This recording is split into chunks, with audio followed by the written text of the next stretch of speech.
शिकायतें मैं सुन रही थी और वो ये भी समझने की कोशिश कर रही थी कि आप डील कैसे करते हैं उसको, समस्या को। जब आपके सामने समस्या आती है तो उसको कैसे आप डील करते हैं, वो भी कुछ कुछ चीजें मैंने समझी हैं आपसे सुन के सुबह से अभी तक। तो थोड़ी बात तो करेंगे थोड़े ऊपर वाले लेवल की, जो जरूरी है पॉलिसी लेवल की, जिससे कि हमें ये समझ में आ जाए कि हमारे साथ ये ऐसा क्यों हो रहा है ना। तो ये समझना भी जरूरी है कि क्यों हो रहा है। क्या इस देश में ये आशा वर्कर ही है जिनके साथ इतनी बुरी बन रही है, कि कोई और भी है हमारे जैसा? थोड़ा ये भी समझेंगे, थोड़ी अपने विभाग की भी बात करेंगे, और बाद में सबसे लास्ट में जो ये आप बोल रहे थे, जो आपको लोकल ये समस्याएं आ रही हैं, थोड़ी सी बात आप इसके ऊपर भी करेंगे।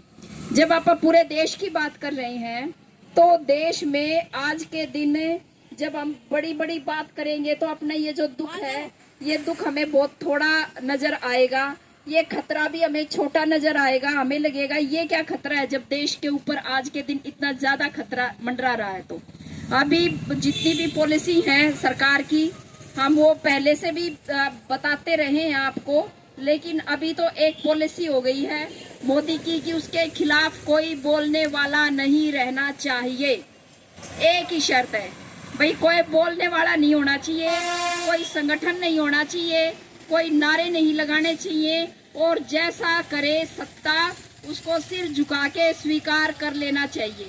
ये एक ही नीति है, और इस नीति के तहत जो है वो चले हुए हैं बीजेपी नरेंद्र मोदी के नेतृत्व में, और खट्टर जो है यहाँ पे वो भी नरेंद्र मोदी के नेतृत्व में, हरियाणा में भी वो इसी नियत पे, इसी नीति पे वो चले हुए हैं। और इस नीति पे चल चल के वो देश को हमारे कहाँ लेके जा रहे हैं, और हमें थोड़ा सा और 2-4 साल बाद और अच्छे से एहसास होगा। अभी भी हमें एहसास हो रहा है कि पहले हम बोलते थे तो हमारा सुना जाता था, उसमें से कुछ चीज का समाधान हो भी जाता था, कुछ का नहीं होता था। लेकिन आज जब हम बोलते हैं तो हम बोलते रहते हैं, हमारे बोलने का कोई असर नहीं होता। संदेश ये देना है कि आप कितना ही बोल लो, हमें जो करना है हम वही करेंगे, और हमारे सामने किसी की औकात नहीं है, कोई जनता की औकात नहीं है, किसी की औकात नहीं है कि कोई हमारे सामने बोल जाए हम राजा हैं और हम जैसा करेंगे सबको वैसा सा बर्दाश्त करना पड़ेगा। रसोई गैस के सिलेंडर, रसोई गैस सिलेंडर कितना बढ़ गया रेट, 1130 हो गया है ना। वो पीछे अपना शायद धरना था चुनाव से पहले, मैं तब जब तो 600-700 रुपए था, तब मैंने बताया था कि एक बार और बटन दबाओगे तो ये जो है अपने को 1000 रुपए से ऊपर मिलेगा, और भी कोई गारंटी नहीं है एक बार और ये आएंगे तो। केवल बात इतनी सी नहीं है, बात तो ये है कि आज जितनी कमाई अपने देश की हो रही है, कोरोना काल में नौकरी छूट गई लोगों की, घर पे बैठ गए, जो जिनके छोटे छोटे धंधे थे उनके वो धंधे बंद हो गए, और 2 वक्त की रोटी का गुजारा जो है वो मुश्किल हो गया।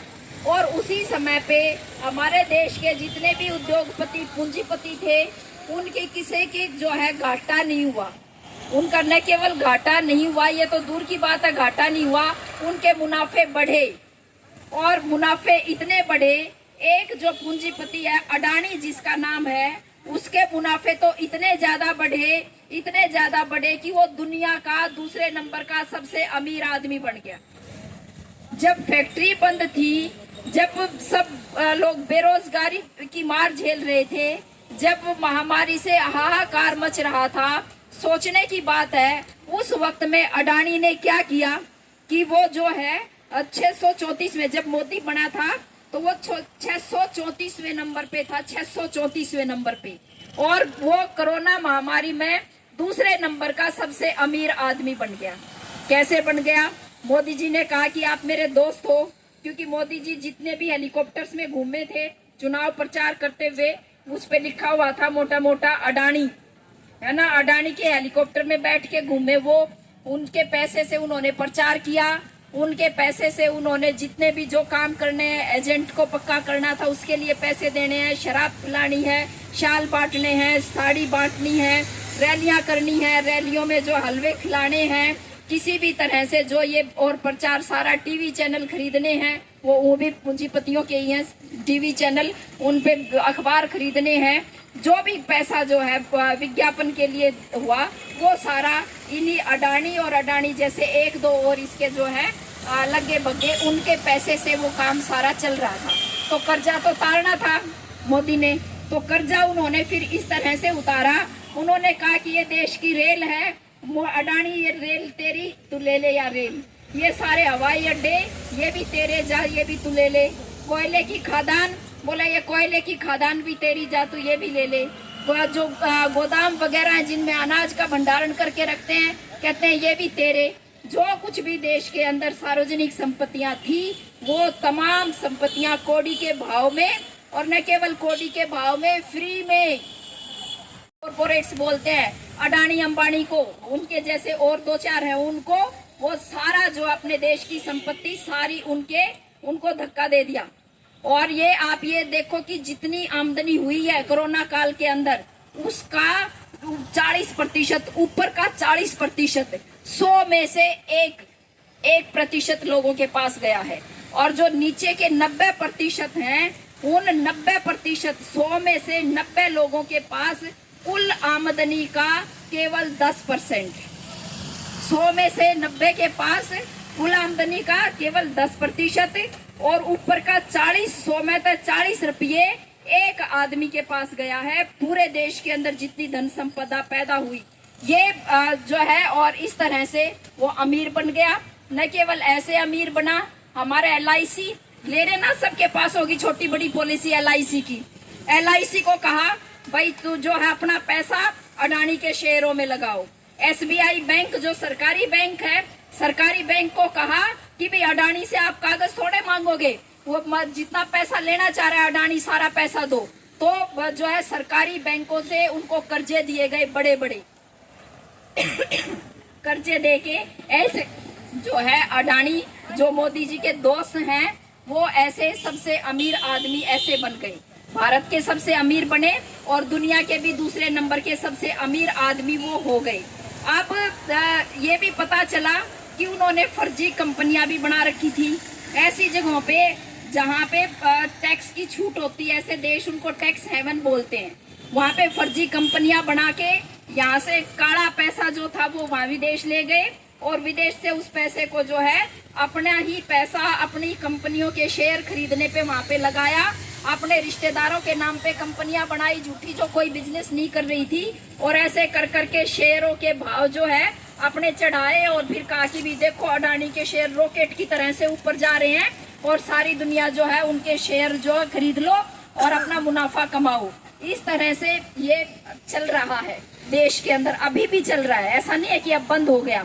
उसका खुलासा हो गया। एक विदेश की एक ऐसी एजेंसी जो शेयर खरीदने और बेचने का काम करती थी, हिंडनबर्ग, उसने इसका खुलासा किया। उन्होंने बताया कि भाई किस तरीके से यहाँ पे फ्रॉड हो रहा है, और अडानी ने जो है बिजनेस की जो एक नैतिकता होती है उस नैतिकता को भी नहीं रखा, और धोखेबाजी करके ये है फर्जी तरीके से इनके ये शेयर के भाव बढ़े हुए हैं, तो वो धड़ाम से नीचे भी आ गए। संसद के अंदर जब मोदी जी से कि भाई आप ये तो बता दो कि आपका इससे नाता क्या है, अडानी से आपकी क्या रिश्तेदारी है, क्या आप जो है क्या लगते हैं आप इनके, जो आप पूरे देश की संपत्ति को इनको बेच रहे हैं। संसद में कोई प्रधानमंत्री ने जवाब नहीं दिया। जवाब क्या दिया, संसद नहीं चली कई दिन तक, और जब वो बोले, उन्होंने मुंह खोला बोलने के लिए संसद में, तो ये कहा कि एक अकेला सब पे भारी। मोदी ने अपने लिए कहा भाई मैं एक हूँ अकेला और मैं सब पे भारी हूँ, और ये उसका जवाब था। जो तमाम संपत्ति धन संपदा बेची गई है, अब LIC डूबेगी तो हम राजी हो सकते हैं ये सोच के कि अच्छा अडानी को अब अकल आएगी। अडानी के पास क्या था? अडानी के पास तो कुछ नहीं था। अडानी को तो दिया गया है, देश की रेल दी गई, हवाई अड्डे दिए गए, कोयले की खदानें दी गई, बिजली के सारे प्रोजेक्ट दिए गए, जितना ये गोदाम है सारे वेयर हाउस ये दिए गए अडानी को, वो तो उसको तो दिया गया। LIC का पैसा जो है अडानी के शेयरों में डाला गया। अब यदि अडानी के शेयर डूब रहे हैं तो वो हमारा LIC की जो हमने ये छोटी छोटी अपनी वो ले रखी है पॉलिसी, हमारी वो पॉलिसी डूबेंगी। यदि SBI अडानी के शेयर डूबते हैं तो जो हमने बैंक में छोटी मोटी बचत डाल रखी है अपनी बैंकों के अंदर, असल में वो हमारी बैंकों की वो बचत डूबेगी। ये जो है अभी चल रहा है इस वक्त में। आप बजट देखिए, अभी बजट आया था, बजट के अंदर कहीं पर भी किसी स्कीम वर्कर्स के बारे में कुछ नहीं कहा गया, आशाओं के बारे में तो कुछ कहा ही नहीं गया कि भी क्या वो करेंगे, डूबेगा तो भी हमारा पैसा डूबेगा। बजट आया, बजट के अंदर आपने ये देखा होगा कि जो ये पीले और गुलाबी राशन कार्ड पे जो ये राशन हमें मिलता था, अब वो राशन खत्म हो गया है। वो खत्म होके अभी अनाउंसमेंट हुई है कि भी जो है 2024 तक हमें एक साल, अगले एक साल तक, अगले बजट तक ये जो मोदी फ्री में दे रहा है 5 किलो प्रति व्यक्ति जो राशन दे रहा है, ये राशन मिलता रहेगा। ये मिलता रहेगा मतलब जो हमारा हक था, जो खाद्य सुरक्षा कानून था, वो तो खत्म कर दिया। अब उसके लिए बोले ना लोग, इसलिए ये फ्री में देगा कुछ महीने तक। कितने महीने तक? जब तक कि वोट नहीं पड़ेंगी। उसके बाद ये राशन डिपो पे जो है राशन वाशन मिलता है, ये राशन बंद हो जाएगा। हमारे सारे स्कूल बंद होने लग रहे हैं। गांव के अंदर से हो रही है ना बहुत सारे सरकारी स्कूल बंद, तो सरकारी स्कूल बंद होने लग रहे हैं। आप प्राइवेट स्कूल में बच्चे को भेजो, प्राइवेट स्कूल की फीसों का हमें पता है कि भी वो जो है हमारी कमाई कुछ नहीं होगी, तो हम प्राइवेट स्कूल में बच्चे की फीस कैसे देंगे? और उसको और अच्छे तरीके से उसका बिल्कुल क्या कहते हैं कि सत्यानाश करने के लिए स्कूलों का बढ़िया तरीके से नई योजना लाए हैं। योजना का नाम है चिराग योजना, है ना? चिराग योजना आई है ना। क्या है चिराग योजना? भाई जिनके बच्चे जा रहे हैं सरकारी स्कूल में उनके लिए है। जिनको पहले से प्राइवेट स्कूल में जिनके बच्चे जा रहे हैं उनके लिए उसका कोई लेना देना नहीं उस योजना का। बाकी तो भेजने तो प्राइवेट स्कूल में है बच्चे, इसीलिए जिनके पहले चले गए उनके लिए कुछ नहीं है। जिनके बच्चे सरकारी स्कूल में जाते हैं उनके लिए योजना है कि आप यदि सरकारी स्कूल में बच्चे को भेजोगे तो आपको 500 रुपए फीस देनी पड़ेगी फीस 500 रुपए। यदि आप अपने बच्चे को सरकारी स्कूल से निकाल के उसको प्राइवेट स्कूल में भेजोगे तो सरकार आपको 1100 रुपए देगी फीस के। यही है ना चिराग योजना। मतलब क्या है कि भी एक बार इस सरकारी स्कूल ना खाली करो, इसका ताला बंद हो जा, उसके बाद कोई चिराग योजना ढूंढी नहीं पाएगी। ऐसी ढूंढी मिलेगी जैसे कि गैस की सब्सिडी मिल रही है, जैसे कि राशन कार्ड मिलेंगे अभी, ऐसे ही चिराग योजना का यही होना है। और सरकारी अस्पतालों के हालात आप देख रहे हैं, वो आप सब बता रहे हैं कि किस तरह से वहाँ पे एक छोटी दवाई तक भी वहाँ हमें नहीं मिल रही है। अभी वो कह रहे थे कि एफिडेविट बना के लाओ, ये करके आओ, तो गुमकोर कह रही थी, हम जब डीसी दफ्तर में अंदर जा रहे थे, बोले 4000 में ट्यूबेक्टमी का ऑपरेशन प्राइवेट हॉस्पिटल करते हैं, इन छोड़ो सरकारी अस्पताल ने इस बढ़िया लोग न्यू समझा दे भाई 4000 रुपये लगेंगे, बढ़िया ऑपरेशन हो जाएगा, जाओ प्राइवेट का। तो यही चाहती है सरकार, वो यही चाहती है कि ये सरकारी अस्पताल भी खाली हो जा, इनका भी ताला लाग जा। और ये जो आयुष्मान भारत कार्ड लेके आए हैं, आशाओं की भी डिमांड थी, हमारा भी आयुष्मान भारत का कार्ड बनना चाहिए, है ना? तो ये आयुष्मान भारत का कार्ड भी यही सोता है कि भी आप किस तरह से जनता के पैसे को, जो ये बड़े बड़े चेन हॉस्पिटल्स हैं, इस तक कैसे पहुंचाओगे और लोगों का मुंह सरकारी अस्पतालों से हटा के प्राइवेट की तरफ कैसे करोगे। वैसे इलाज ढंग से नहीं होते तो वैसे भी हो रहे हैं, लोगों के मुंह अपने आप से भी हो रहे हैं। जो बचे खुचे हैं, जो कति मजबूर हैं, उनको भी आप कैसे वहां तक भेजोगे? ये इसी बात का जो है ये आयुष्मान भारत कार्ड है। आयुष्मान भारत कार्ड आपका इलाज करने के लिए नहीं है, और उसमें इलाज कैसे हो रहे हैं वो भी आप देख रहे हैं।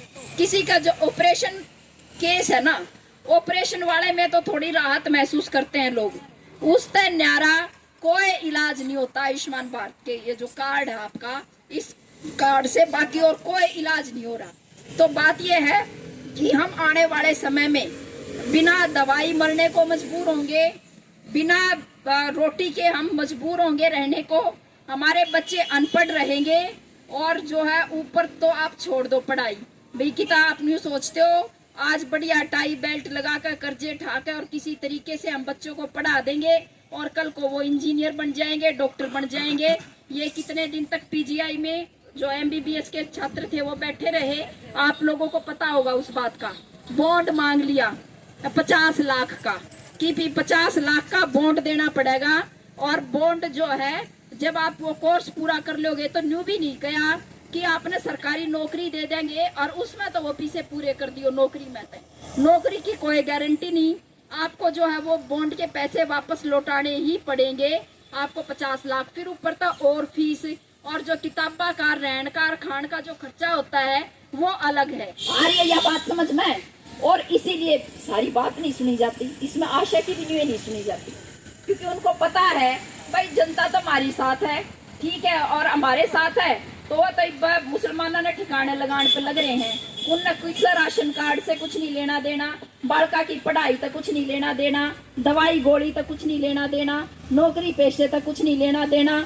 और सारे जो है बेरोजगार पैर तक पैर भिड़ाते फिर रहे हैं। जो हमारे बच्चे जिनको नौकरी नहीं है, ट्रेनिंग ले लेके, कोचिंग ले लेके और क्या क्या नहीं करके, कितने कितने घंटे पढ़ाई करने के बाद एक एमए किए हुए बच्चे को, पीएचडी किए हुए बच्चे को क्लर्क तक की नौकरी नहीं मिल रही है, तो उसके बावजूद भी हम खुश हैं, उसके बावजूद भी खुश हैं। और खुशी का मतलब आप ये देखिए, हमारा लेवल देखिए इंसानियत का, हमारी संवेदनाओं का, हमारी इंसानियत का लेवल ये है कि आपके लोहारू की घटना है। जब दो, एक वो नासिर और जुनैद, दो जिंदा व्यक्ति, जो दो जिंदा व्यक्ति एक गाड़ी में जला के मार दिए गए। भिवानी जिले की बात है ये। लाए कहाँ से थे उनको? राजस्थान के मेवात से लेके आए थे, उनको कूट पीट के लाए थे, और ताकि उन पे जो है वहाँ पे मारते, वहीं के वो जो मारने वाले वहीं के थे, तो उसको भरमाने के लिए वो यहाँ पे लोहारू में लाके उन्होंने जिंदा जला दिया उनको गाड़ी के अंदर। उनके कंकाल मिले थे गाड़ी के अंदर, और कोई नहीं बोला। बोल रहे थे क्या आप? अपना से किसी का दर्द होया था? नहीं होया ना दर्द। अपन सोची को नहीं भाई कोई जिंदा आदमी जला दे, जल जा तो भाई के यो काल आज ये जड़े हैं, कल किसी और का भी नंबर आ सका है। नहीं सोचा ना अपन, सोचते नहीं। ऐसा थोड़ा है कि केवल मुसलमानों का नंबर आ रहा है। आपको लग रहा है ये मुसलमानों का नंबर आ रहा है केवल। और ये आप कानपुर के अंदर योगी को तो जानते ही होगे, उसके बुलडोजर ने भी जानते होगे, है ना। योगी का बुलडोजर सबसे जो है मतलब बिल्कुल हीरो है योगी, और उसका बुलडोजर उसका हीरो है। और वो कह रहे कि भी बढ़िया काम हो रहा है, जो बोल रहा है उसके घर पर बुलडोजर चला दो ताकि अपने आप सब शांत रहते हैं। और वहां पे कानपुर के अंदर दिन दौड़े बुलडोजर चलाने आए थे। वैसे तो दीक्षित, वो नाम भूल गई क्या, दीक्षित हिंदू थे, इतना समझ लो, हिंदू थी, 2 माँ बेटी थी, उनके घर में आग लगाकर जिंदा जला दी, जिंदा। और वो सारे डीसी और एसडीएम और सब जो हैं वहाँ पूरा वहाँ पे वहीं खड़े